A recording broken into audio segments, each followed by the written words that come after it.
కావాలయ్యా నువ్వు ఇంటికి చెప్పని ఏమో మహారాష్ట్రమో ఇంగ్లీషో బెంగాలీయో 100 భాషలు నేర్చుకోండి, ఎవరొద్దన్నారు. కానీ ఏ భాష నేర్చుకోవడమేనా మన భాషని దృఢం చేసుకోవడానికే నేర్చుకుంటున్నాను తప్పితే మన భాషను మర్చిపోయి ఎక్కడో ఇంగ్లీష్ చదువుకుని విదేశాలు వెళ్ళి ఉద్యోగాలు చేసి నేను డొనాల్డ్ ట్రంప్ ఆఫీసులో చాలా కీలకమైన పోస్టులో ఉన్నా. ఎవరికి కావాలయ్యా? నువ్వు ఇంటి దగ్గర కూర్చొని 6 గంటలకు నీ తల్లి తండ్రికి పాదసేవ చేయనప్పుడు నువ్వు డొనాల్డ్ ట్రంప్ అనే దుర్మార్గుడి దగ్గర అనుచరుడుగా ఉంటే ఎవరికి కావాలి? ఇక్కడ డొనాల్డ్ ట్రంప్ అంటే ఎవడో నేను ఖచ్చితంగా చెబుతా మొహమాటం లేకుండా.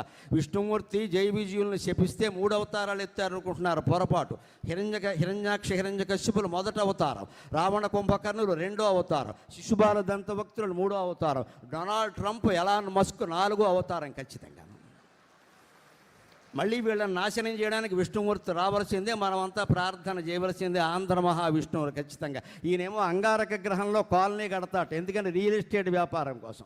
ఆయనేమో కనిపించిన దేశం మీదల్లా దండయాత్ర చేస్తాడు, ఎందుకు? ప్రపంచాధిపత్యం కోసం. వీళ్ళండి అగ్రనాయకులు, వీళ్ళని రాక్షసులనే అంటారు ఖచ్చితంగా. ఏం మొహమాట పడాలి? తెడ్డాను పేక తీసేస్తారా? తీసేయమనండి. తెలుగు మహాసభల వేదిక మీద ప్రాణం పోతే అది నేను అత్యంత అదృష్టంగా భావిస్తాను, ఖచ్చితంగా గొప్ప అదృష్టంగా భావిస్తాను నేను.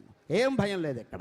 మాట్లాడడానికే భయపడిన వాళ్ళం కార్యాచరణ ఎలా చేస్తామండి? యువతరం మొత్తం ధైర్యం నింపుకోండి ఖచ్చితంగా. మా భాషలోనే మేము మాట్లాడతాం. ఒక్కటే మాట రాజుగారిని కూడా నేను అడుగుతున్నా, అయ్యా మీ సభలు సార్థకం కావాలంటే ఇక్కడ మీరు పెట్టిన మెడికల్ కళాశాలలో కనీసం నెలకొక్కసారి, వారానికి మీకు ఇబ్బందిగా ఉంటుంది, నెలకొక్కసారి 1 గంటన్నర సేపు ఒక సాహిత్యవేత్తని పిలిపించి తెలుగు సాహిత్యం ఆధునిక యువతరానికి ఎలా ఉపయోగపడుతుందో చెప్పించండి ఖచ్చితంగా. అలా ఏడాది పాటు ఉపన్యాసాలు జరిగితే వాళ్ళే ఖచ్చితంగా తెలుగు భాష మాకు కావాలని కోరుకుంటారు, స్వచ్ఛందంగా చదువుకుంటారు. అటువంటి నిర్ణయాన్ని మా రాజుగారు తీసుకోవడానికి, మీరంతా అనుసరించడానికి, తెలుగు అమలు విశిష్టంగా జరగడానికి నా ఉపన్యాసం ఏమాత్రం ఉపయోగపడినా నేను ధన్యుణ్ణి. నాకు ఈ 4 మాటలు నేర్పిన మా అమ్మ ధన్యురాలు. స్వస్తి.